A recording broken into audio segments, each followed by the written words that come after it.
I determine my own destiny. Not to mention, you just flat out told me that you're the reason why everything's like this in the first place. Why the fuck do you think I'm just gonna jump boat and join you?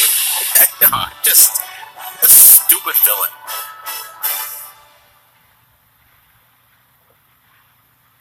Such foolishness. Very well.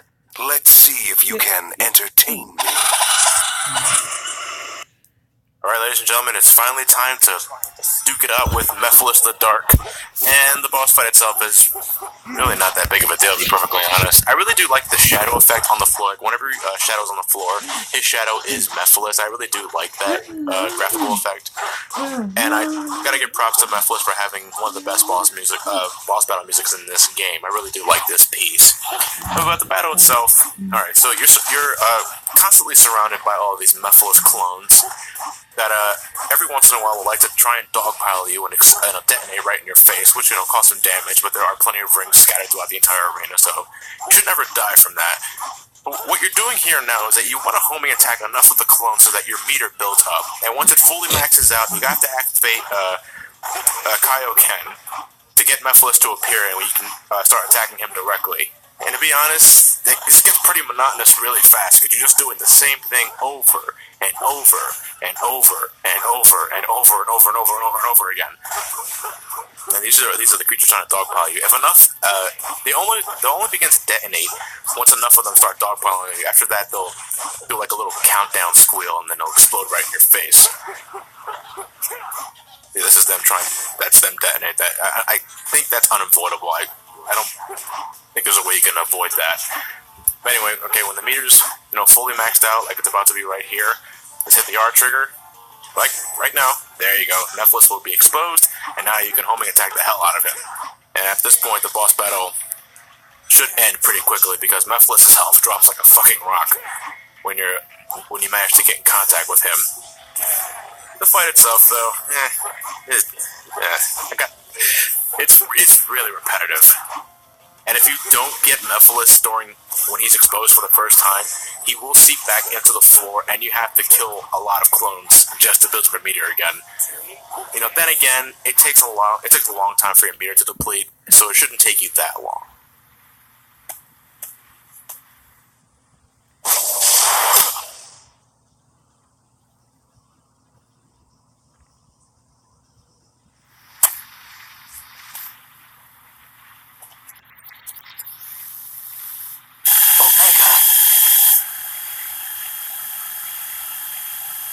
Now is designated time. I shall assist. It seems Omega being sealed up for like nearly 200 years has affected his aiming skills, because that was terrible fucking aim. But anyway, now we're in control of E123 Omega, and we're also beginning the second half of the Meplise boss fight, and this is actually a lot easier than Shadow's portion, because Omega can just spam the hell out of his blasts and hit Meplise at point blank range, and you can end this fight really quickly if you can position yourself just right. So, just get close to Meplise, hold down the X button to charge up some shots, and you'll take down Meplise in no time. In terms of Meplis's new design, though, I'll give props for Meplise becoming a lot more of a menacing figure with his transformation. He still has a bit of shadow vibe going on with him. Not digging the spiked feet. Like he transforms. He's still pretty much Shadow. If Shadow the Hedgehog was in Metroid Prime 3 Corruption, that's what I immediately think of for some reason. I don't understand why he loses his feet as a result of that, and that's the only thing that bugs me with Meplise is the design when he's in his second form.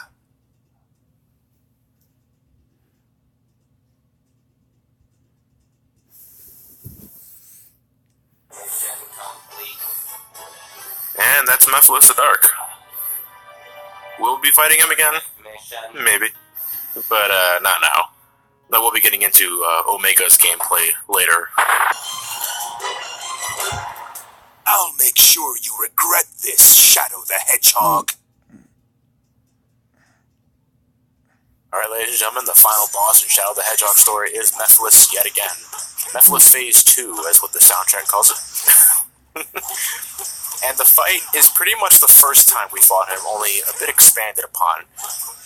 And for the beginning of the sequence, you can't touch Mephilus at all because he's conjuring up all these clones to fall into the puddle of darkness, dark matter. What is this I'm standing on? I don't know.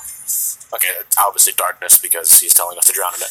Anyway, once Mephilus dives into the darkness, now the Mephilus clones will start to join in and transform into these big hunking whatever these things are. What you have to do is you have to wait for their glowing eye to appear, and then you homing attack it and mash the hell out of the A button. Pretty soon they'll revel back in pain and they'll burst into all these light cores that Shadow collects.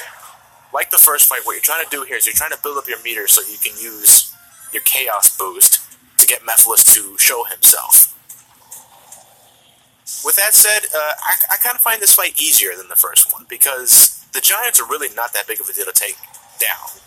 Now, they have these attacks, sure, but you should always have rings on the go. Pretty much, you shouldn't really die ever in this fight. One of the things I found the most annoying with the first fight was the clones. Sometimes they get in your way. Sometimes, when they latch onto you, you really can't avoid getting hit. If you try your best, you can avoid all the attacks these monsters toss at you. The fist stomping, the laser attacks, all of that. They're pretty easy to avoid. But anyway, once you activate your Chaos Boost mode, Mephilus will reveal himself, and then you just mash the hell out of the A button, beat the shit out of him.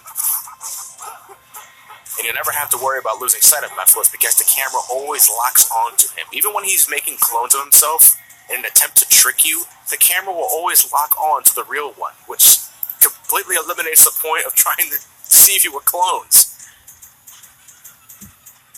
I believe if you are fast enough, you can take down Mephilus in one shot, otherwise you're going to have to destroy all of the Mephilus giants again. I don't know the name of these things. I don't even think they have names. And again, if you're wondering why I'm not approaching Mephilus there, as you saw right there, he's completely invulnerable during that time period, so you gotta wait.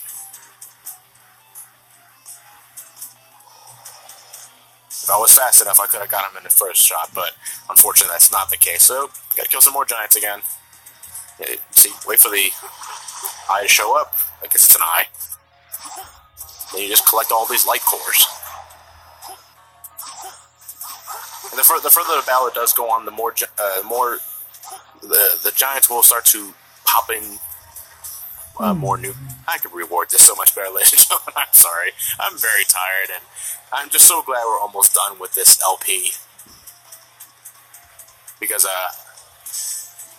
I'm already in the process of recording our future LPs with Matt and Elliot. So get ready to look forward to that, and making new stuff for the channel background, and giving the entire channel a complete overhaul. Well, not complete overhaul. There's really changes in the background and stuff like that, but that's about it. And it just takes a bit of time. Look at all the light cores. And ladies and gentlemen, this is the end of Shadow the Hedgehog's playthrough right here. As soon as we homing attack Chaos Snap, something work, goddammit. Oh, that's Chaos Snap just not working for me. There you go. I am forever. I am invincible. And there you have it, ladies and gentlemen. That is the end of Shadow's story in Sonic the